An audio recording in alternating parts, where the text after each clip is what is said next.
Max ছবি সে মনে করে আমি সে মারা গেলে সরে গেলে কি সে রিয়াকে আবারও সে বিয়ে করতে চায়, তার মনে করে পরিকল্পনা থেকে এই কাজে জড়িত আছে। আমি আমার বউকে না সম্মান দিয়ে কথা বলে না, সে তো আর বউ ছিল ইতি 2000 টাকা বারের বেশ শেয়ার করে এই কথাগুলো বলে। আপনি কি হোটেলে আসলেই 2000 টাকা দিয়ে রাত কাটান? ভাইয়া শুধু এই ছেলেটা ট্রেন্ডিং এ থাকার জন্য, নিজে বড় হওয়ার জন্য ওই যে কতটুকু নিচে একটা মানুষের নামাইতে পারে সেটা আপনি বললে বুঝাইতে পারবো না। আমি সংসার করছি আমি জানি।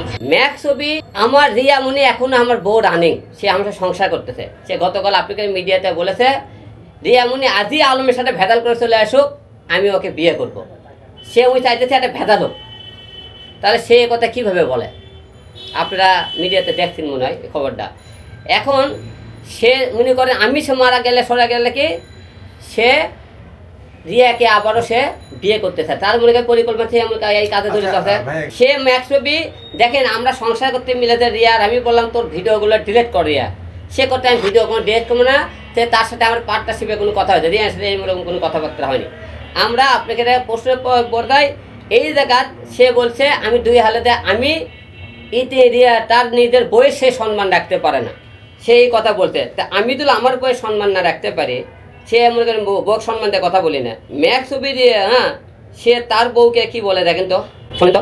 ইতি হচ্ছে 2000 টাকার বিনিময়ে আমি শুনতে পাইছি যে ইতি নাকি 2000-3000 টাকার বিনিময়ে বেড শেয়ার করে এখন বিভিন্ন বারে ডান্স করে। ইতি বলেছিল যে আমি ডান্স করি। আচ্ছা, আমি আমার বউকে না সম্মান দিয়ে কথা বলি না, সে তো আর বউ ছিল ইতি 2000 টাকা বারের বেশ শেয়ার করে এই কথাগুলো বলে।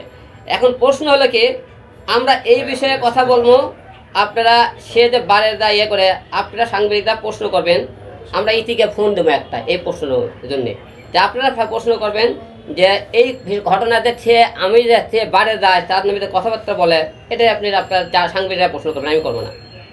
আমরা ইতিকে ফোন দিয়েছি। হ্যাঁ, আমি তোমার সাংবাদিক ভাইদের সামনে আছি, ভাইরা তোমার কিছু প্রশ্ন করবে, প্রশ্ন একটু উত্তর দেওয়া, বলো। আচ্ছা, ওই যে আপনার হাজবেন্ড আসলে এই যে হিরো আলমের সাথে ঝামেলা, এবং আপনাকে যে বলেছে যে আপনি হোটেলে মাত্র 2000 টাকা দিয়ে বেড শেয়ার করেন, এবং এমনও উঠেছে যে আপনি হিরো আলমের সাথেও রাত্রে আপনি হোটেলে রাত কাটিয়েছিলেন। এটা একটু প্রশ্নটা উত্তর দিবেন, আপনি কি হোটেলে আসলেই 2000 টাকা দিয়ে রাত কাটান? ভাইয়া শুধু এই ছেলেটা ট্রেন্ডিং এ থাকার জন্য, নিজে বড় হওয়ার জন্য ওই যে কতটুকু নিচে একটা মানুষের নামাইতে পারে সেটা আপনি বললে বুঝাইতে পারবো না। আমি সংসার করছি আমি জানি। এই ছেলেটা অতিরিক্ত মিথ্যা কথা বলে, তারপরে হচ্ছে ওর নিজে বড় থাকার লোক সব A to Z সব পারে।